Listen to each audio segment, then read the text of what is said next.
อ่ะยินดีต้อนรับพี่พี่ปิ๊นเหมือนเดิมเนาะในตอนที่สองแล้วตะลุยโจทย์อันนี้ก็เป็นชีทคูซิซ่าเนาะจำได้ไหมทบทวนทบทวนเนาะทบทวนจำคนจำไม่ได้คือสอบไม่รอดแหละทบทวนมา2 รอบแล้วยังจำไม่ได้อีกต้องไปจดสรุปนะทบทวนเยอะๆเครื่องกลการถ่ายเทพลังงานเอาไปไวๆจะได้ทำโจทย์การถ่ายเทพลังงานโดยที่ตัวกลาง ไม่ต้องผ่านไปเนี่ยสมมติอันนี้คือตัวกลางผ่านไปเนี่ยมีไม่ผ่านไปเอาไปไว้คลื่นกลคือคลื่นที่ต้องอาศัยตัวกลางคลื่นแม่เหล็กไฟฟ้าคือคลื่นที่ไม่ต้องอาศัยตัวกลางในการเคลื่อนที่ไปคลื่นตามขวางคือนี่แรงขึ้นลงแต่ว่าทิศการที่ไปด้านหน้าทำให้ตั้งฉากเรียกว่าคลื่นตามขวางคลื่นตามยาวคือแรงไปตามการเคลื่อนที่เรียกว่าคลื่นตามยาวไปไวเลย คลื่นโดนเกิด1 ครั้งคลื่นต่อเนื่องเกิดหลายครั้งไปไวไปไวเนาะไปไวไม่ต้องสนใจลองทำข้อนี้ในการเคลื่อนที่แบบคลื่นนั้นพลังงานจากสะบัดปลายเชือกด้านหนึ่งทอดไปเชือกอีกด้านหนึ่งแสดงว่าเราอ่านเมื่อกี้แล้วแบบสรุปรวดๆเลยพลังงานถ่ายทอดก่อนที่คลื่นโอ้โหไม่ใช่มันจะก่อนได้ไงพลังงานถ่ายทอดหลังจากคลื่นผ่านไปแล้วโอ้โหมันจะใช่ได้ไงข้อแรกเหมือนจะใช่ข้อ 4เหมือนจะใช่ อันไหนตรงสุดเอาอันนั้นเป็นพี่จะเอาอันยาวเอาอันยาวข้อไหนดีอ่ะคือไหนเป็นเพศเดียวกันคือไหนเป็นเพศเดียวกันข้อนี้น่าสนใจอันนี้น่าสนใจดีเนาะคลื่นเสียงตามยาวคลื่นวิทยุเป็นคลื่นที่ไม่ต้องอาศัยตัวกลางอันนี้อาศัยตัดออกข้อแรกตัดออกคลื่นน้ำอาศัยตัวกลางคลื่นเส้นเชือกอาศัยตัวกลางคลื่นดนอืม แสงไม่ต้องอาศัยตัวกลางคลื่นไฟฟ้าไม่ต้องอาศัยตัวแทนตัวกลางรังสีแกมมาไม่ต้องอาศัยคลื่นในสปริงเป็นตามยาวคลื่นน้ำตามขวางคลื่นแสงตามขวางซึ่งคลื่นในตามขวาง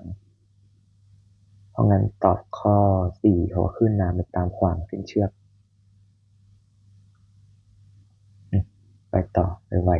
ๆอุ้ยข้อนี้แอบน่าสนใจ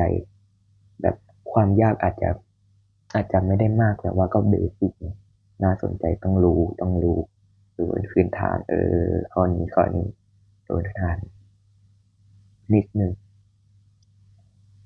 เมื่อเชือกมันเคลื่อนที่ไปทางซ้ายเคลื่อนที่ไปทางซ้ายนะ A B และ C เป็นจุดบนเส้นเชือกเมื่อเวลาหนึ่งรูปร่างของเส้นเชือกเป็นดังรูปถ้าเวลาผ่านไปอีกเล็กน้อยจุดทั้ง3จะเคลื่อนยังไงพื้นที่ทางซ้ายอีก 3เป็นไงวาดรูปต่อไปนี้สิปื๊ดปื๊ดอีกนิดหน่อยจะขึ้นยังไง A ลด B เพิ่ม C ลดไหน A ลด B เพิ่ม C ลด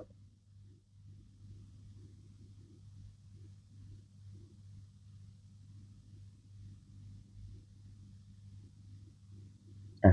เอาใหม่พี่งงแล้วสร้างคลื่นทับมาแรงนิดนึงก็จะเป็นอย่างนี้ปื๊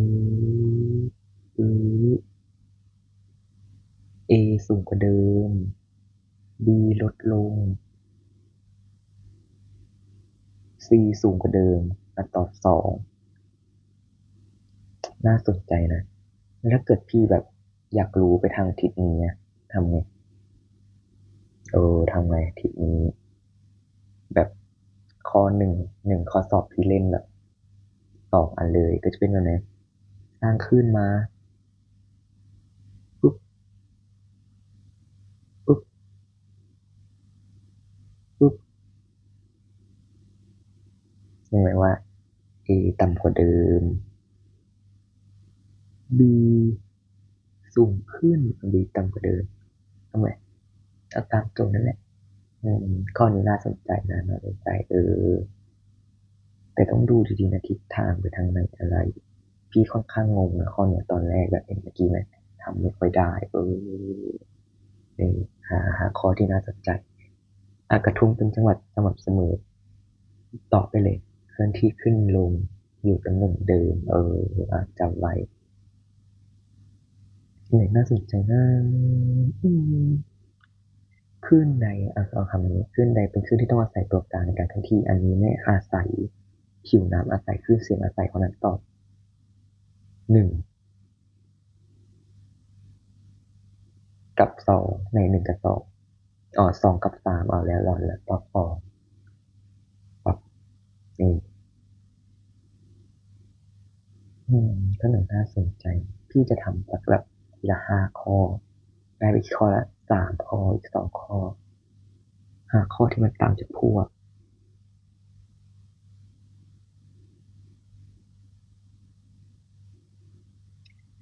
ขึ้นตามยาวขึ้นตามขาต่างในต่างกันทิศทางการสั่นของตัวกลางใบเล็กก็ตรงสุดอันนี้น่าสนใจเนาะยาวดีเอาข้อนี้แหละคลื่นในเส้นเชือกเกิดจากสะบัดไฟเชือกขึ้นลงคลื่นผิวน้ำกระทบผิวน้ำและคลื่นเสียงแล้วบอกข้อใดผิดใช่ทุกอย่างเป็นคลื่นกลข้อใส่ตัวกลางใช่ข้อใดผิดนะคลื่นสนามนี้เป็นคลื่นกลางยาวเฮ้ย ข้อนี้เลยเพราะว่าอันไหนไม่ตามยาวขึ้นลงไม่ตามยาวไม่ตามยาวตอบ2ข้อใดผิดดูดีๆถ้ารู้โจทย์จะคำนวณแล้วไม่ต้องสนใจหรอกพื้นฐานเกินปุ๊บปั๊บอุ้ยเคยทำแล้วได้ไหมเดี๋ยวลบก่อน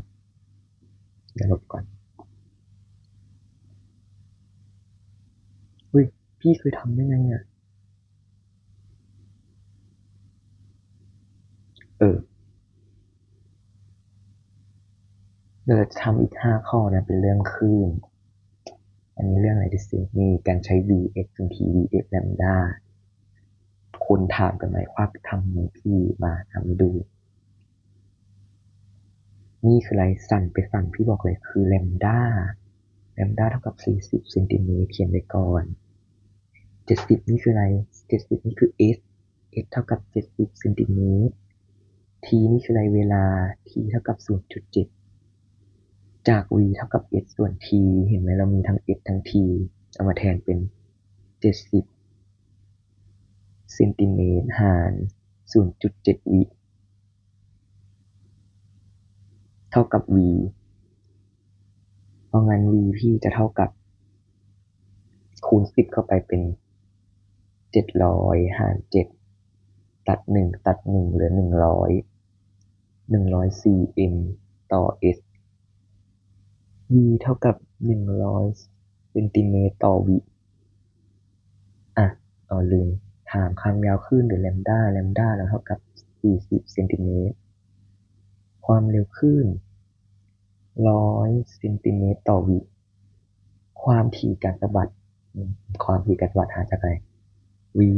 เท่ากับแลมด้าส่วน f ความถี่คือ f ย้ายสมการเป็น v ส่วนแลมด้าเท่ากับ f v ค่าเท่าไหร่ v 100 cm ต่อวิหารแลมด้าเท่ากับ40 cm เพราะงั้น f จะมีค่าเท่ากับตัดเหลือ10 ส่วน 4เท่ากับ f จบไม่หาค่านี้เท่าไหร่10 ส่วน 4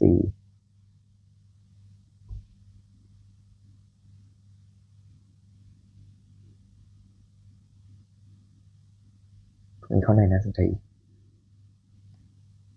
ข้อนี้ง่ายเนี่ยความยาวคลื่นมีค่าเท่าไหร่ความยาวคลื่นสั่นต่อสั่นคลื่นต่อคลื่นไงค่าเท่าไหร่อันนี้5 อันนี้ 10อันนี้15แสดงว่าอันนี้12.5อันนี้2.5เป็น12.5ลบกับ2.5คืออะไรเดลต้าก็เท่ากับ10เพราะนั้นความยาวคลื่นมีค่าเท่ากับ10ทันไหมทันเนาะแอมพลิจูดคือนี่ไงตอบ1ถ้าคลื่นเคลื่อนที่ด้วยความเร็ว5 เมตรจงหาความถี่คลื่น ครั้งที่คลื่นv เท่ากับแลมดาส่วน f ย้ายสมการเป็น v ส่วนแลมดาเท่ากับ f v ค่าเท่าไหร่ v ค่าแลมดาค่าเท่าไหร่หาแล้วแลมดาเท่ากับ10หาร10เท่ากับ f เพราะงั้น f เท่ากับตัด1ตัดเหลือ2 1/2เท่ากับ f หรือ 0.5 ต่อไปจุดใดฟังคลื่นเฟสตรงกันก็นี่ตรงข้ามก็นี่กันนี่เขียนกันเองนานไปข้ออื่นมีข้อนี้แอบน่าสนใจนะข้อเนี้ย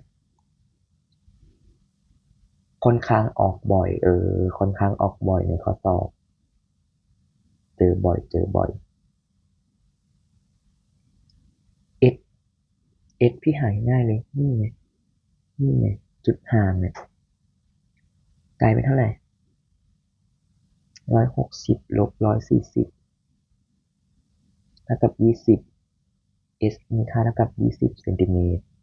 คืออะไรจุดนี้พอผ่าน 0.2 เคลื่อนที่ไป160น้องก็มาลบกันเลยหาจุดว่าเคลื่อนที่ได้กี่วิเจอแบบนี้ง่ายมาก20เวลาเท่ากับ 0.2v เท่ากับหาความเร็วคลื่น v เท่ากับ s ส่วน t s มีค่า20เซนติเมตร t มีค่า 0.2 เท่ากับเท่าไหร่เมตรต่อวีนะดูเมตรต่อวีต้องเปลี่ยนทีหลังหลอกไม่ได้ดูดีๆคูณ10เข้าไปก็เท่ากับ200ส่วน2 cm 2ตัด2เหลือ100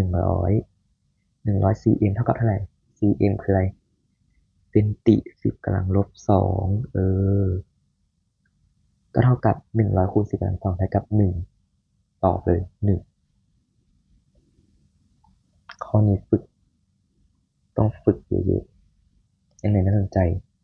เออข้อนี้น่าสนใจเนอะรัศมีส่วนเวลาก็ได้เลยนี่ห่างกันกี่เซนนะน้องหาจุดที่มันอยู่ตรงกลางกันเปก็เป็น30ส่วน6 65 30หน่วยเป็น cm ขอให้หาหน่วย cm 6530ตอบ5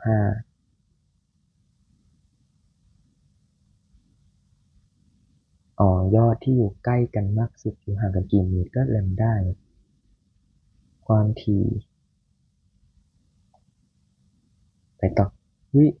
อันนี้อะไรเนี่ยไม่ต้องหรอกไม่สนใจไม่ค่อยออก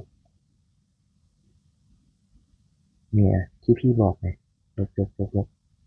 พี่บอกไงการกระจัดคือค่า y การกระจัดคือค่า y ดูดีนะ p จะมีการกระจัดเท่าใดการกระจัดคือค่า y p อยู่ตรงนี้แล้วเวลาผ่านไปp จุด p เนี่ยเห็นไหมค่า y อยู่ที่เดิมคือแกนอยู่ในแกนศูนย์เนี่ยปรับการกระจัดศูนย์ได้เลยเขาไม่เคลื่อนที่จำไว้เห็นไหมจุด p เป็นโคงเส้นเชือกเหมือนกันเลยจุด p จะมีการกระจัดเท่าไหร่การจัดแกน y เนี่ยดูจุด p ตอนแรกอยู่ตรงนี้0และตอน2อยู่ตรงนี้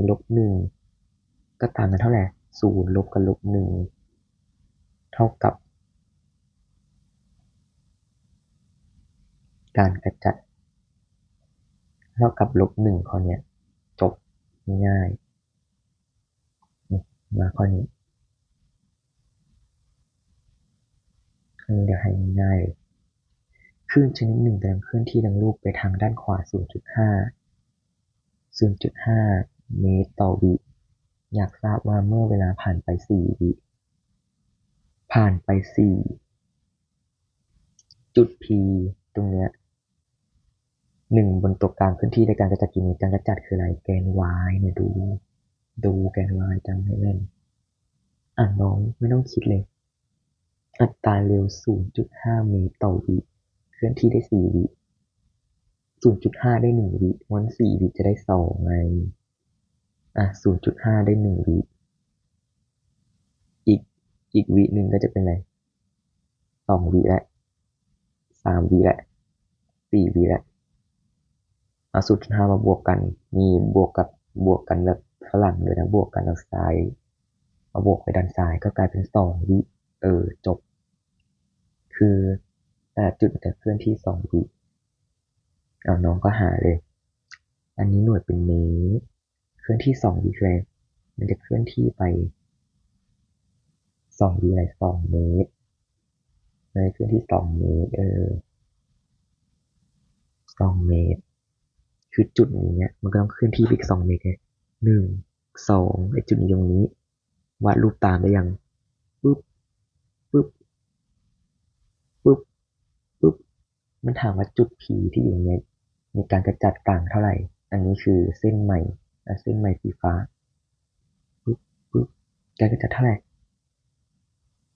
การกระจัดเท่าไหร่-1ในต่อจบอืมอันนี้ก็น่าสนใจแอบน่าสนใจเลย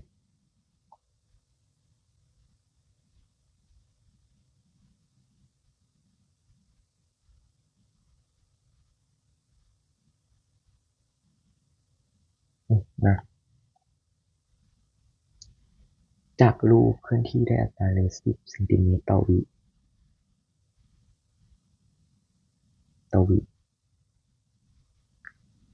จุด P ที่อยู่ท้องคลื่นพอดีอยากทราบว่าอีกนานเท่าไหร่จุด P จึงจะอยู่บนสันคลื่นคืออะไรมันจะเคลื่อนที่ตรงนี้แหละเมื่อคลื่นขบวนนี้สันคลื่นที่ติดกันห่างสันคลื่นที่ติดกันห่าง5 เมตร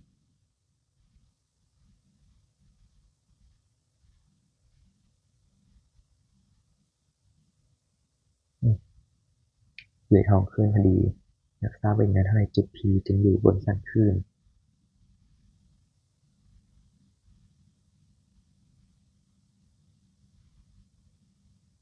ก็10 เซนต่อวิ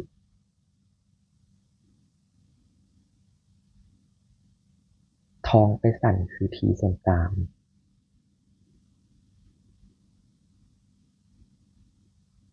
เอ้าเสียเวลาข้อนี้ไปข้ออื่นเดี๋ยวกลับมาใหม่เฮ้ยเจอข้อน่าสนใจ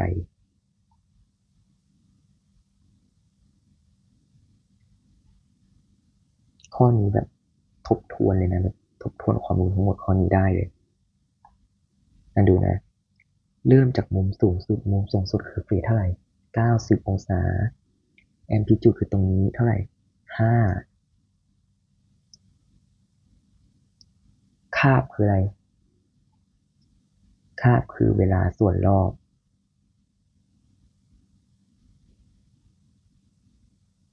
ปึ๊บปึ๊บ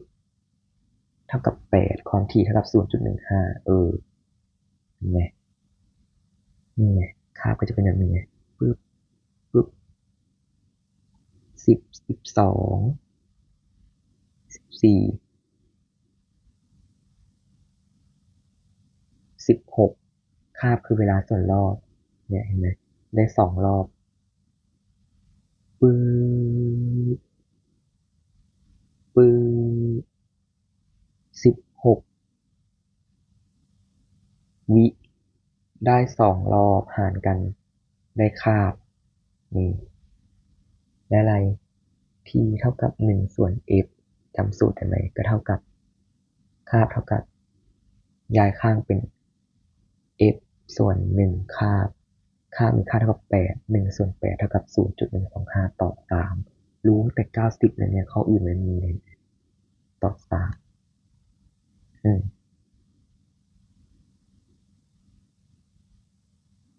หาข้อที่น่าสนใจหาข้อที่มันยากๆหน่อยแบบต่างจากอันอื่น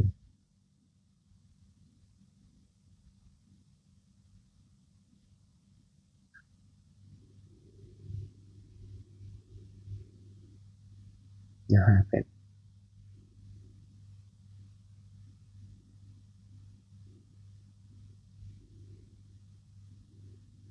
ลองทำข้อนี้ขึ้นเป็นวงกลมเมื่อเวลาผ่านไป10ระยะทางได้20 เมตรโดยมีระยะระหว่างฝั่งคลื่นติดกันแลมด้าเท่ากับ2จากข้อมูลดังกล่าวลูกบอลสั่นขึ้นลงด้วยความถี่หาความถี่ ความถี่สูตรไหน v เท่ากับแลมดา f f เท่ากับ v แลมดาไงหา v จากไหน v เท่ากับ s ส่วน t ได้มี s แล้วเป็นไง20 เมตรหาร t คืออะไร10 วิหารกันเหลือ2 v เท่ากับ2แทน v เท่ากับ2ไป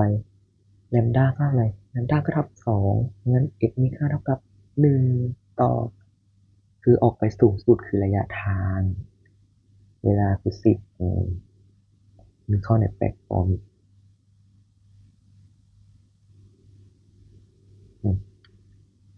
มาเรื่องนี้เลยเอาอย่างละ5 ข้อ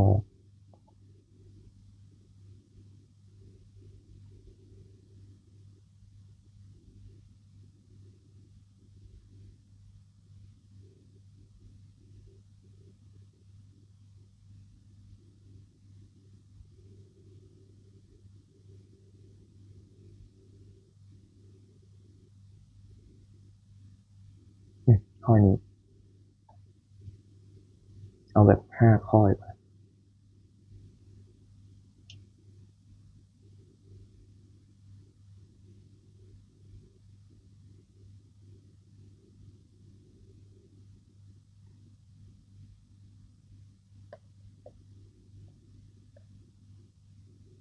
มาเริ่มการกระจัดคลื่นมีความยาวคลื่นเท่าไหร่1 เมตรใช่ไหมครบนี่1 เมตรเพราะฉะนั้นกินไปปุ๊บครึ่งตัวคือ0.5นี่เล็งเลยเล็ง0.5ไปเลยเล็ง a 0.5ไปเลย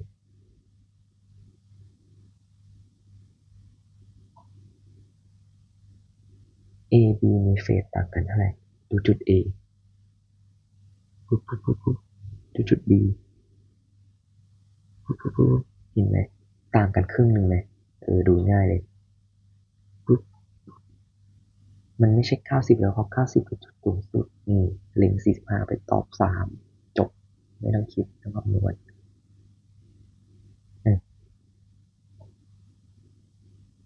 คลื่นที่1ภายใน2 เมตรความถี่8ได้แลมดาเนี่ย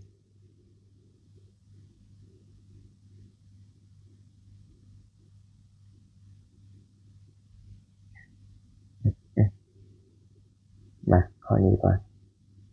การกระจัดของอนุภาคที่น่าสนใจอันนี้ได้10ใช่ไหมเมื่อ t เท่ากับ15จะเท่าไหร่ t เท่ากับ15เท่าไหร่ที่วาดเส้นต่อเลยแบบยาวๆปึ๊บปึ๊บปึ๊บนี่อันนี้สั่นไปสั่นได้10ใช่ไหมพี่ก็สั่นไปสั่นต่อได้10รวมเป็น20ใช่ไหมตรงนี้20มันถามทีที่15คือทีที่จุดนี้ตรงนี้คือที15จะมีมุมเปลี่ยนและการจัดเป็นเท่าไหร่เห็นยังการจัดเท่าไหร่ตรงนี้เท่าไหร่พี่วาดรูปให้อันนี้เท่ากับ2 พายหรือเท่ากับ360องศาเมื่อเริ่มตรงนี้เป็น0มาสูงสุดเป็น90กลับมาตรงนี้เป็น180กลับมาตรงนี้เป็น270กลับมาตรงนี้เป็น360องศาจำไว้เพราะงั้นมันอยู่ตรงท้องคลื่นที่บอกคือ270องศาตอบเลยมันมี270องศาอันเดียวไม่ต้องดูเซนติเมตรคืออะไรแอมพลิจูดเนี่ยการกระจายเท่าไหร่เนี่ยต่อไปเลยอืม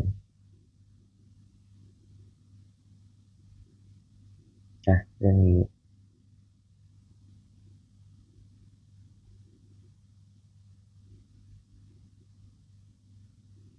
ฮาวสัก3 ข้อเนี่ยไวๆ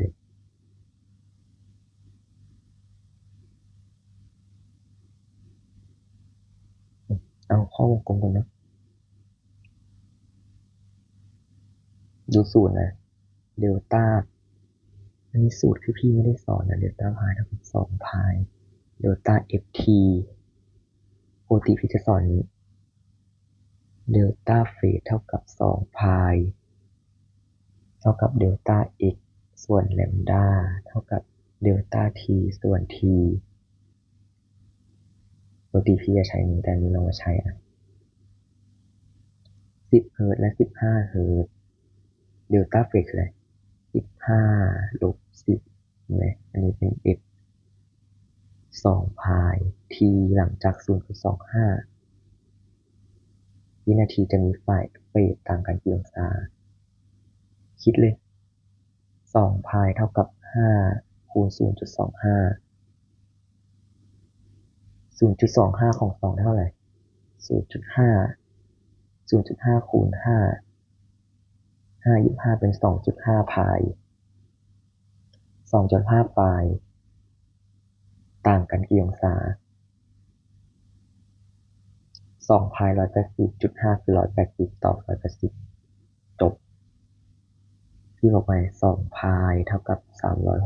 360เพราะงั้น5คืออะไรคือ180ไง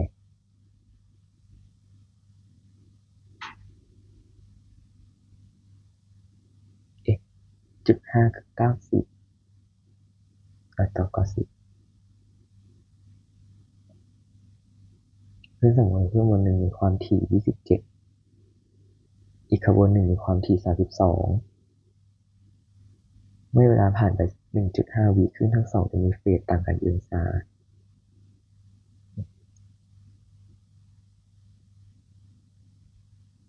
2 พาย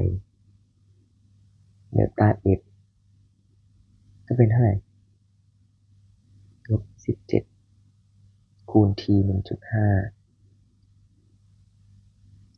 พายเท่ากับ5 คูณ1.5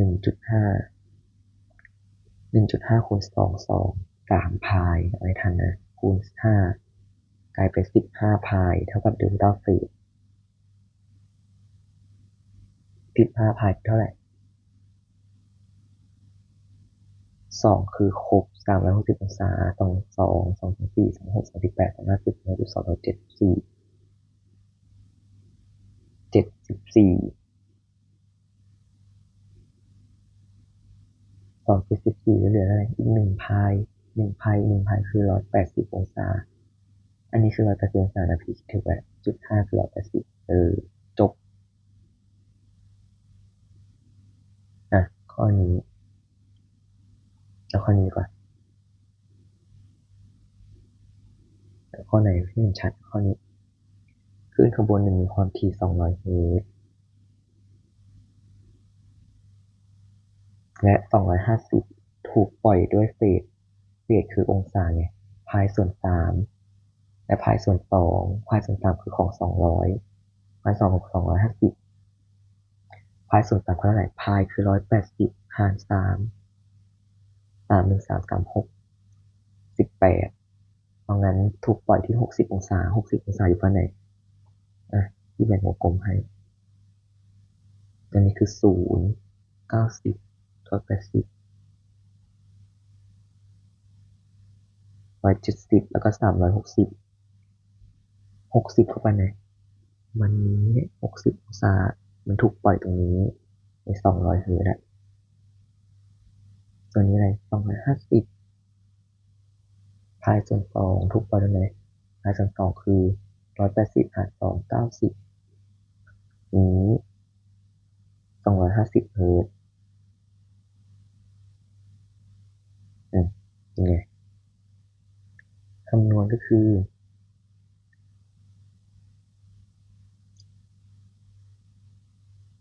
มีงานเท่าไหร่ทั้งสองจะมีเฟสตรงกัน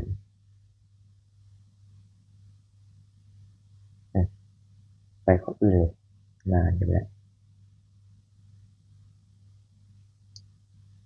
เดี๋ยวเดลต้าเฟสตรงกันน้องๆทุกคนเอาข้อนี้ดีกว่าแอบยากทำเป็นเล่นคือน้ำมีความถี่30ความเร็ว2.4น้องจะได้อะไรน้องจะได้แลมดาและทางระหว่าง2 จุดที่คลื่นมีความแตกต่างเฟสเป็น120องศา 120เมื่อพิจารณาตำแหน่งอยู่แล้วผิวน้ำตรงนี้ถ้าเวลาผ่านไป1.90ตำแหน่งเปลี่ยนเฟสไปเท่าไหร่ก็เดลต้าเฟสส่วน2พายเท่ากับอะไรดีเวลาหรือค่าอะไรดีเอา v1 ส่วน v2 ก่อนละกันมันเดลต้าเฟส2พายแล้วเมื่อพิจารณาตำแหน่งหนึ่งของผิวน้ำที่มีคลื่นทางนี้เวลาผ่านไป1.9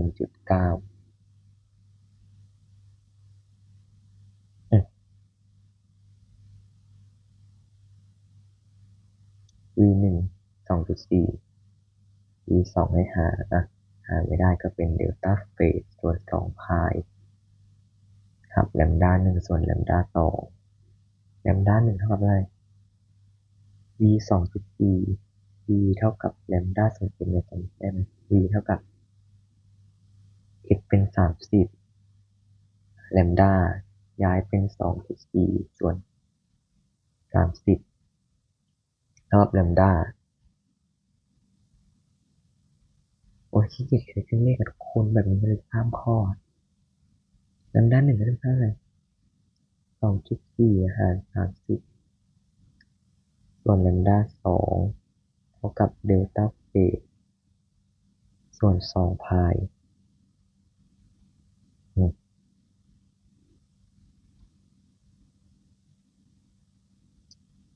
v ได้เท่าไหร่2.4ที1.90พี่ว่าเปลี่ยนข้อเธอมันแบบช้าแบบแต่ข้อนี้แบบค่อนข้างน่าเอาน่าเก็บข้อนี้ได้เลยแบบให้น้องคิดเองคิดนึกอะไรออกให้น้องคิดเองเนี่ยข้อเนี้ย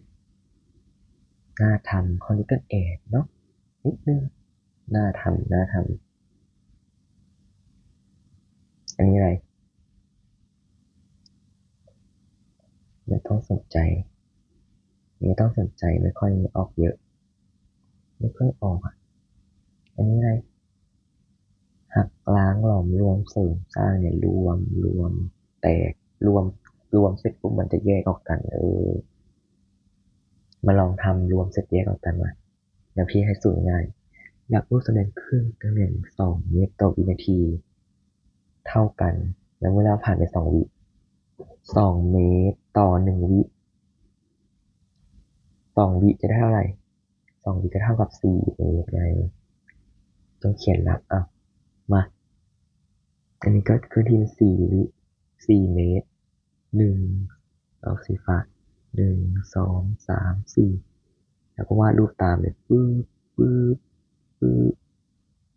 อันนี้เคลื่อนที่อีกเลย1 2 3 4ปึ๊บ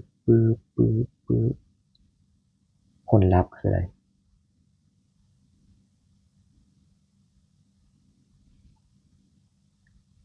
คลื่นลับที่เกิดขึ้นคลื่นลับน้องก็มาจากอะไร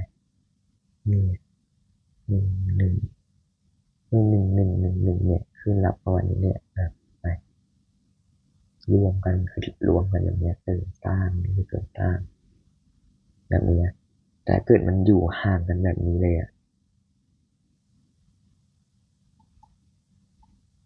แต่มันหาอะไรหาการกระจัดน้องจะหาไงต้องหาด้านบนการกระจัดคือแกน y ช่องละหนึ่งเนี่ย2เออข้อนี้แบบยากนะค่อนข้างแบบยากอืมเสริมสร้างเอาข้อเดียวพอเดี๋ยวเวลามันกินนานนี่แหละครับสะท้อนนี่แหละเซตา1เท่ากับเซตา2นี่ใช้เล่นมาอืมนี่ไงปลายตึงหัก180ปลายเสียละเหมือนเดิมให้กลับด้านกลับซ้ายขวาขึ้นนำกับอิสระทั้งคนมาเริ่มเลยทำโจทย์สักนิดนึง เชือกเส้นหนึ่งติดกับเสาเมื่อสร้างคลื่นโดนกระทบกับพื้นติดกับเสาคืออะไรผูกติด ไปกี่องศา180แล้วขึ้นน้ำเป็นปลายอิสระนั้นศูนย์อันนี้ไงขึ้นโดนบางลูกเคลื่อนที่ตกกระทบผิวสะท้อนอิสระคือสะท้อนนี่ล่างเลยอิสระคืออะไรแค่กลับด้านเพราะอะไรอันนี้มันสะท้อนก่อนนะแล้วกลับด้านนั้นนี้ต้องอยู่ด้านหน้ารูปนี้อันนี้ก็อยู่ด้านหน้าไปรูปนี้ปึ๊บปึ๊บนี่ข้อสองไปเลยจับไปจากรูปถึงตกกระทบในเส้นเชือกขึ้นปลายข้างหนึ่งของเชือกผูกติดกับกำแพงเมื่อคลื่นตกกระทบกับกำแพงแล้วเกิดคลื่นสะท้อนขึ้นดังข้อใดเอออันนี้ใช่ไหมติดกำแพงอะไรคืออะไรติดกำแพงคืออะไรเชือกตึงเชือกตึงต้องกลับบนลงล่างกลับซ้ายไปขวาซ้ายไปขวาบนลงล่างเป็นข้อนี่จบ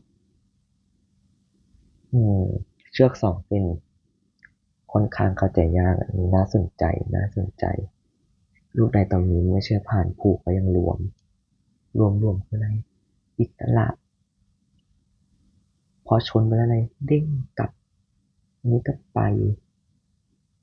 ค่อนข้างนะข้อ 1ตอบเลยข้อ 1มันจะไม่กลับด้านเพราะอิสระมันจะไม่อันนี้ถ้าเกิดจะเกิดรูปนี้นะมันต้องเป็นแบบเชือกตึงเกิดรูปนี้ได้ไอ้ตรงนี้มันต้องตึงเออความรู้นี่เลยน่าสนใจตรงนี้อืมอันนี้น่าทำมันอื่นกันดีกว่าดีครับ2 ดีเลยตอบไปเลยเพราะว่าไปมาไปกลับไปเนาะกลับมาข้อ 1โดยไปเชือกส่วนตึงแน่นกับกำแพงถ้าความเร็วคลื่นเป็น5 เมตรต่อวินาทีให้หาว่านานกี่วินาที t เท่ากับ2.2นี่ตอบมาแล้วยอมมาหาก่อน8 วิตรงเนี้ยไปเป็นตรงไหนของคลื่นหาก็มองง่ายนะ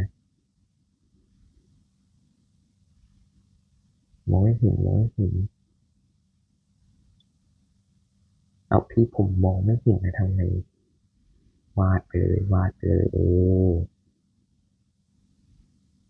เนี่ยที่พี่ดูนะอันเนี้ยมันอยู่ตรงนี้อันเนี้ยมันอยู่ตรงนี้ซึ่งห่างกันเท่าไหร่9 บวก 2เท่ากับ11ห่างกัน9 บวก 2นี่ไง2 9ห่างกัน9 บวก 2เท่ากับ11เมื่อได้ระยะทาง11ปุ๊บอันนี้คือระยะทางก็เป็น11เท่ากับ v5 หาร t กลายเป็น t เท่ากับ11/5พี่ได้ไงก็นี่ไงจุดนี้เนี่ยก็คลื่นมันจะเป็นแบบนี้ใช่ไหมน้องปุ๊บปุ๊บปุ๊บเห็นไหมตรงนี้ตรงกับตรงนี้เป๊ะตรงนี้ตรงกับตรงนี้เป๊ะเนี่ยตรงนี้ตรงกับตรงนี้เป๊ะเห็นไหมเออโดนไปค่อนข้างน่าสนใจนะเอาละหักเหง่ายทำมาต่อไปที่พี่บอกที่พี่บอกคลิปที่แล้วอะไร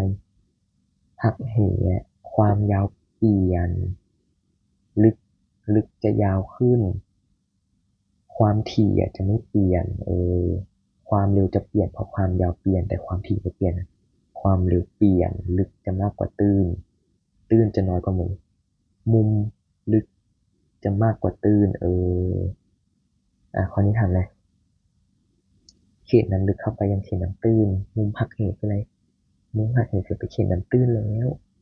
จะมีค่าน้อยกว่ามุมเซต้าทูกของกไม่มีที่ขอกอขอกันกอของอสิ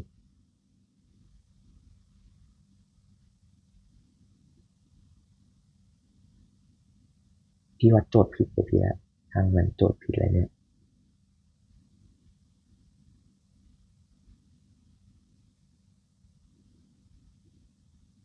ขอตัดทิ้งเลือกกอกับงอ แล้วตอบ1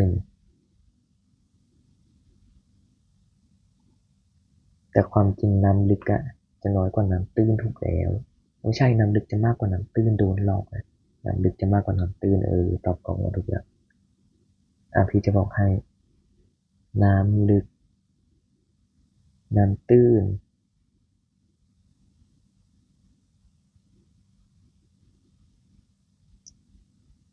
f กับแลมด้ามากกว่าไม่ใช่แลมด้า e เบต้ามากกว่าอันนี้ก็อะไรแลมด้าความเร็วชีตาน้อยกว่าแต่ f ความถี่ทั้งคู่จะเท่ากันจำไว้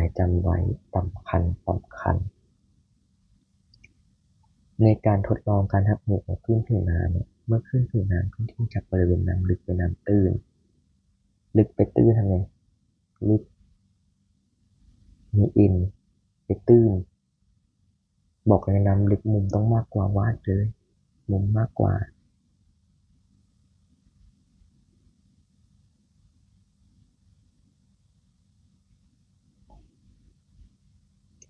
น้ำตื้นก็จะเป็นไงมุมน้อยกว่าก็เป็นนี้เนี่ยเห็นไหมเออบอกเลยนี่จากนี้มาตอบก็ได้น้ำลึกเป็นน้ำตื้นเป็นไง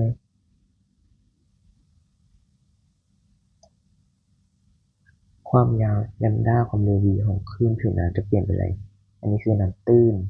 จะน้อยลงพอไปน้ำลึกเป็นน้ำตื้นก็จะน้อยลง v ก็จะน้อยลง x คงที่ถูกเลยข้อเนี้ย x น้อยลง x มากขึ้นไม่ได้ x ต้องคงที่เหมือนพี่บอกเท่ากันตอบหนึ่งจบไม่มีอะไรแล้วทำอย่างละ2 ข้อ 3 ข้อข้อนี้ก็เป็นคลื่นแนวฉากที่บอกเลยไงหาข้อที่มันดีๆคลื่นน้ำเคลื่อนที่ผ่านบริเวณที่มีความลึกต่างกันเกิดปรากฏการณ์ดังรูปในบริเวณกอไก่หน้าคลื่นอยู่ห่าง12 เซนติเมตรในบริเวณขอไข่คลื่นมีความเร็ว6 ส่วนรูท 2นะ v เท่ากับ6 ส่วนรูท 2กอไก่ห่างกัน12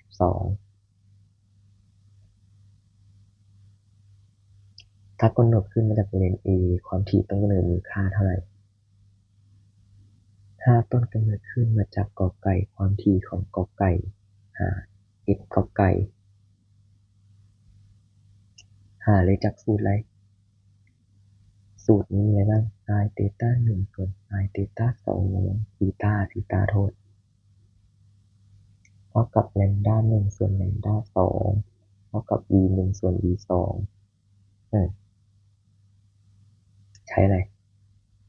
นี่แลมด้าก่อนเลยเป็น sin 60ส่วน sin 45เท่ากับ12ส่วนเบต้า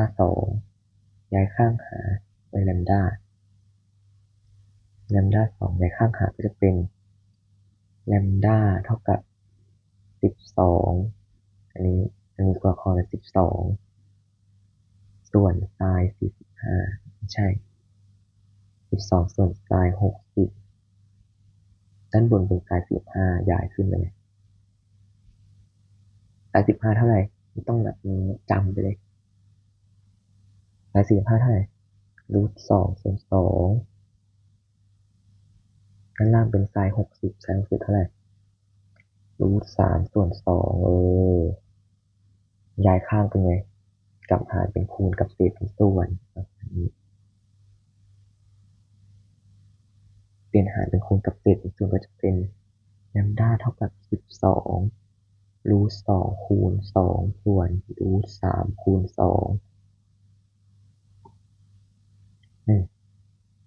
แลมด้าเท่ากับ12 คูณ 2รูท 2ส่วน2 คูณ รูท 3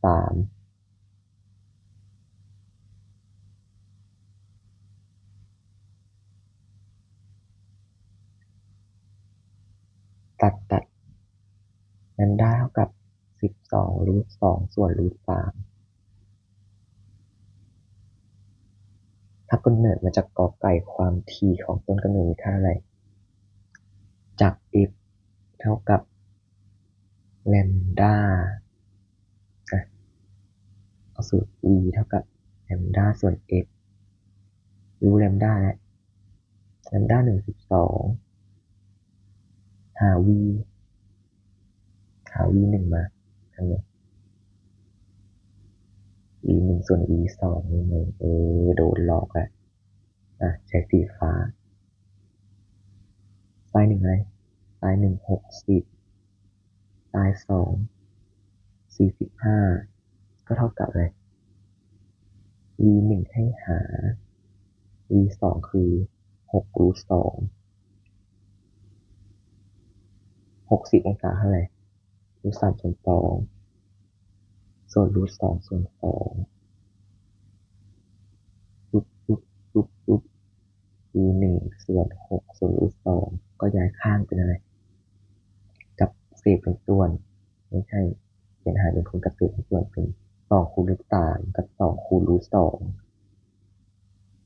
แล้วก็ย้าย6ไปคูณเป็น6 รูท 2เท่ากับ v หนึ่ง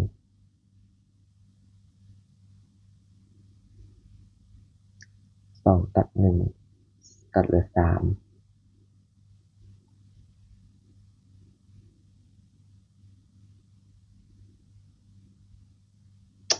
หาความถี่ด้วยซ้ำโอ้พระเจ้าเอาใหม่12 รูท 2ส่วนรูท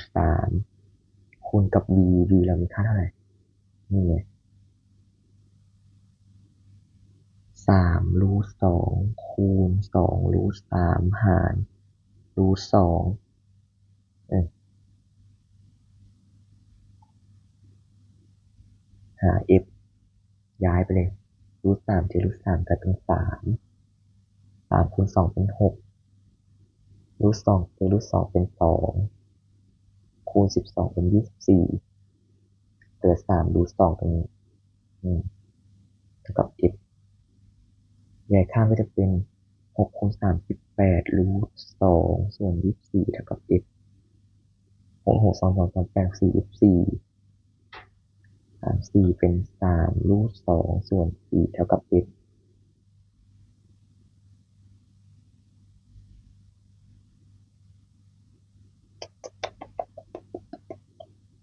เฮ้ยทำมาตั้งนานข้อนี้พี่แกล้งผิดนะไปข้ออื่นเดี๋ยวกลับมาใหม่อันนี้สำคัญความจริงพี่แกล้งผิดจริงเนี่ยอยากรู้ทำไมไปชมยังไงปริศนาคำของน้องดูน้ำลึกก็ต้องมากกว่าน้ำตื้นก็ต้อง55น้ำตื้นก็ต้อง30ดูดีๆน้ำตื้นมันน้อยกว่าน้ำลึกไงเออเออเอาพี่โจทย์เป็น35กับ5555กับ30เนี่ยเราจะเอาไหน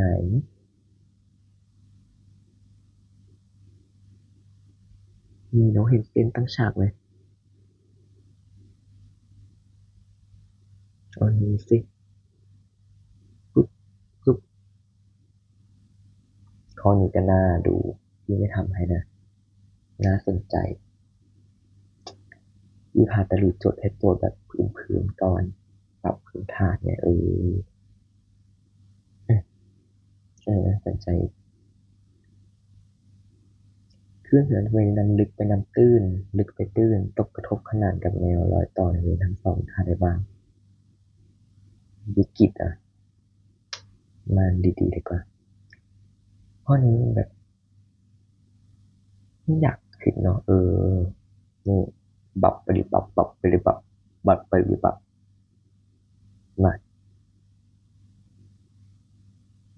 ข้อสอบชอบออกอันนี้กันไปโจทย์เลยเดี๋ยวพี่ทำให้มันนี่แหละทำให้มัน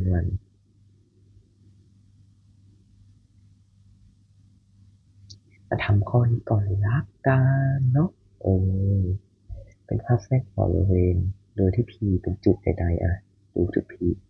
บนเส้น x 1เท่ากับ15 x 2เท่ากับ5ก็เท่าไหร่ x 1 p จำสูตรกันเอง absolute x 1 p x 2 p absolute เท่ากับ n เห็นไหมเส้นประปานี่คืออะไรเส้นประปานี่คือบับ n ลบ0.5แลมด้าอัตราเร็วของคลื่นทั้งสอง50 เซนติเมตรv เท่ากับ50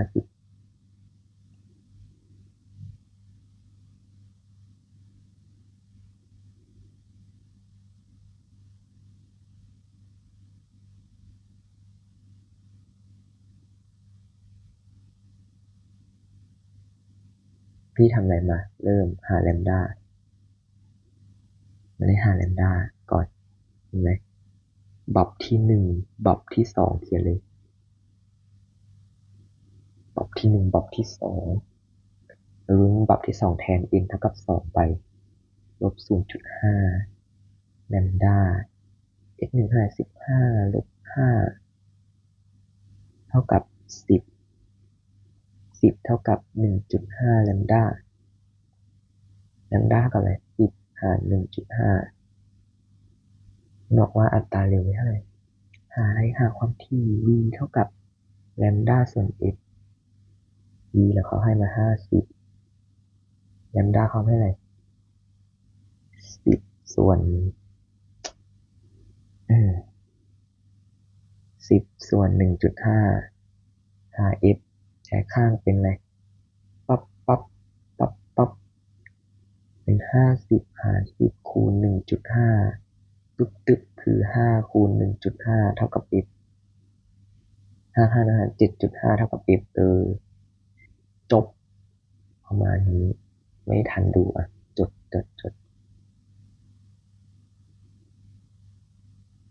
พี่ทำข้อนี้1 นาทีพอ1 นาทีเนาะหมดเวลาแล้วมาเฟสตรงกัน2 อันตรงกันคือปฏิบัติตรงกลางวางห่างกัน6 เซนห่างกัน6 เซนคือเดลต้าให้แล้ว6เท่ากับความเร็วคลื่นคือ v ก็v เท่ากับ40กันขณะคลื่นมีความถี่20หาแลมด้าก่อน v เท่ากับแลมด้า f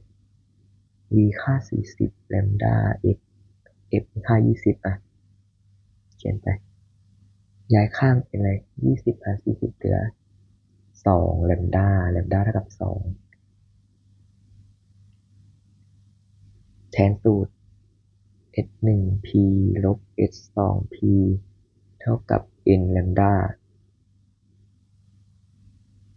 ปฏิบัติที่3 n แทน3ไปเลยแต่เกิดเป็นบับต้องแทนลบ0.5โดยอย่าลืมได้แล้วเท่าไหร่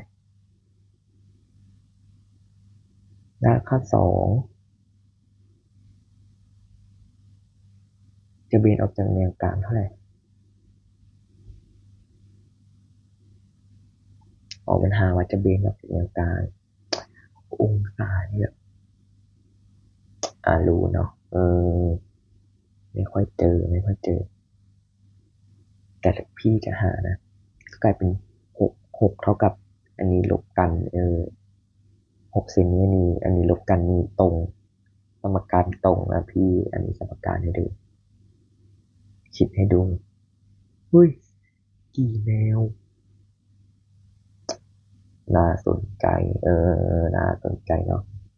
อีกหนึ่งอยู่ห่างกัน18อยู่ห่างกันนี่คือเดลต้าแล้วนะไม่ใช่เดลต้าของพี่คือ x 1 p ลบ x 2 p ห่างกัน18ก็เขียน18เลยเท่ากับมีความยาวแอมพลิจูดความถี่แอมพลิจูดเท่ากันความยาวคลื่น4ให้แลมด้ามาเป็น4กี่บับกี่แนวบับกี่แนวนี่อะไรหา n บับเท่าไหร่ n ลบ0.5n ลบ0.5แลมด้าเท่ากับ4ไปข้างไป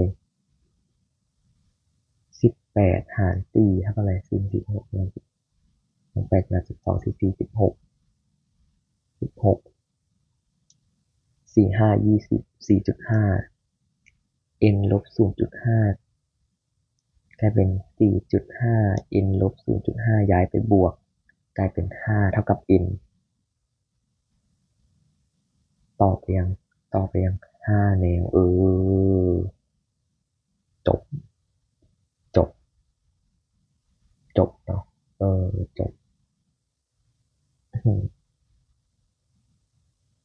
นี่ดีกว่าเหมือนเมื่อกี้เลยแทนสมการแบบ x 1 p ลบ x 2 p ดูก่อนว่าบับหรือปฏิบัติเลยบอกโดยไม่ได้หาเองเป็นไงเอาจัดเอาเรื่องเนาะแลมดาความยาวขึ้นให้เป็นแลมดามาแล้ว2 n เป็น11นะ11ลบ14เท่ากับ n นี่ลบกันเหลือ3เท่ากับ n 2ย้าย2ไปหารเท่ากับ n ก็เป็น3หาร2เท่ากับ n 3หาร2เท่าไหร่212 25 1มี212 2 5 1ได้มาจากอะไรครับ3หาร2 212เหลือ10 15เติมจุด1.51.5 n นั่นเองหรืออะไร1.5 n คืออะไรบับที่2บับที่2คืออะไร2ลบ0.5เท่ากับ1.5 n แล้วบับคือการบับคือหักล้างนี่ตอบเลย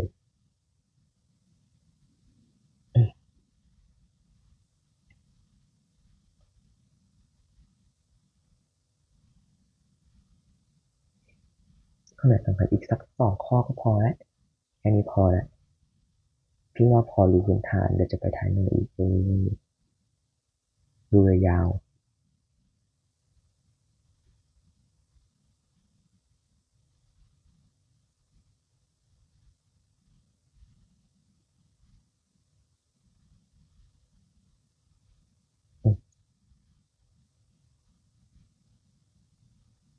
เมื่อกี้พี่หยุดพี่เหนื่อยอยู่วิ่งเลยอ้าวเลยแล้วหมดแล้ว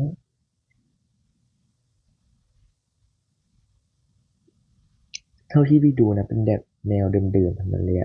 แนวเดิมๆที่พี่ยังทำแบบพี่เลือกทำแค่แนวที่มันไม่เหมือนเดิมงงข้อไหนทักส่วนตัวได้ไปเดี๋ยวพี่ให้ดูแล้วหยุดก่อนอ่ะมาต่อนี่คือท้ายบททำเลยท้ายบทท้ายบททำสัก4 ข้อแบบคนละเรื่องเรื่องแรกรวมหักล้างเนี่ยทำกันเลยในเรื่องง่ายๆเคลื่อนที่2.5 เมตรเคลื่อนที่2 เมตรปรับกราฟกันซึ่งเคลื่อนที่ขนาดเป็นได้แต่เรือตารางนำภาพเกิดขึ้นที่2.5 เมตรใช่ไหมมันทำอะไรเมื่อผ่านไป2.5 เมตร1 วิได้2.5 เมตร2 วิได้5ก็เติมไป1 2 3 4 5ไปอย่างนี้ก็วาดรูปเลยปุ๊บปุ๊บปุ๊บนี่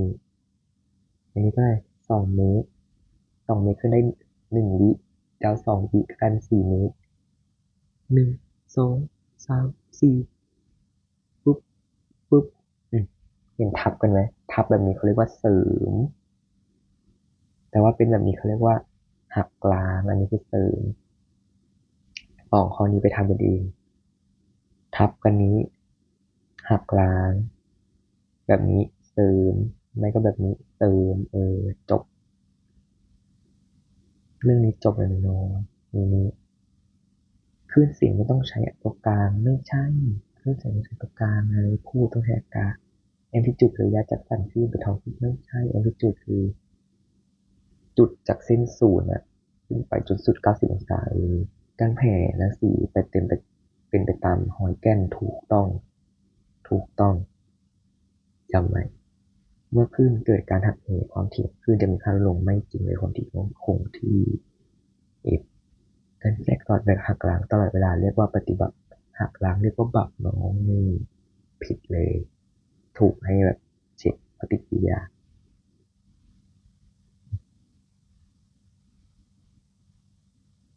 เอาข้อนี้เนาะเป็นจุดในภาพถ้าระยะ x 1เป็น10 ก็จากสูตรเลย1p เอาสีขาวดีกว่าจากจุดเลย s 1p absolute ลบ s 2p n เห็นไหมอยู่ในบับเนาะจุดคือบับก็เป็น n ลบ0.5แลมดา n หนึ่งเท่าไหร่ n หนึ่งให้10 s สองเท่าไหร่7อัตราความเร็วของคลื่นเท่าไหร่อัตราความเร็วของคลื่นให้30แรงกำเนิดคลื่นทั้งสองเป็นความถี่อะไรหาความถี่หาแลมดารู้ความถี่เลย n เท่าไหร่บับที่1เลยเลย1เป็น1ลบ0.5แลมดาหรือ0.5แลมดา3ย้ายเป็น3หาร0.5กับแลมดาคูณไปทำให้ทศนิยมหายกลายเป็น30หาร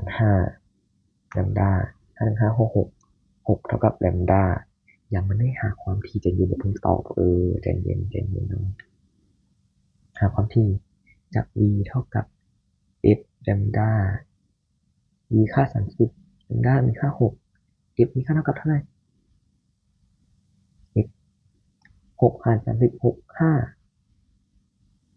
เท่ากับ f 6 5 30ตอบ5 f เท่ากับ5จบ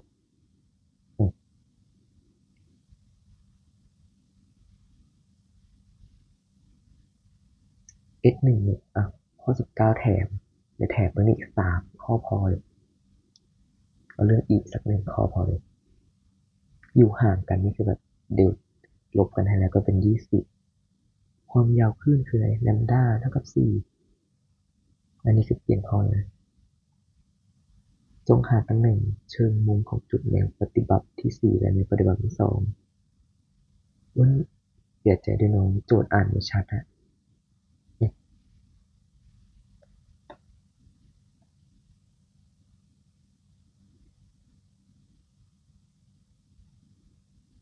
น่าสนใจเนี่ยอันนี้ความยากก็ใช้ได้เลยน่าสนใจน้องไปทำกันเองอะที่ฝากกันบ้านหมดนี่เลยแบบความยากแบบแล้วมันเฉลี่ยเรื่องเลยนะเนี่ยปรับหับเหเนี่ย5 ข้อนี้ฝากด้วยอ่ะพี่จบนี่แหละพี่ไปแค่นี้มาฝึกทำแกล้งๆขำๆเดี๋ยวต่อไปเอาจริงแบบเลยด้วยอ่ะสวัสดีทุกคนลาก่อน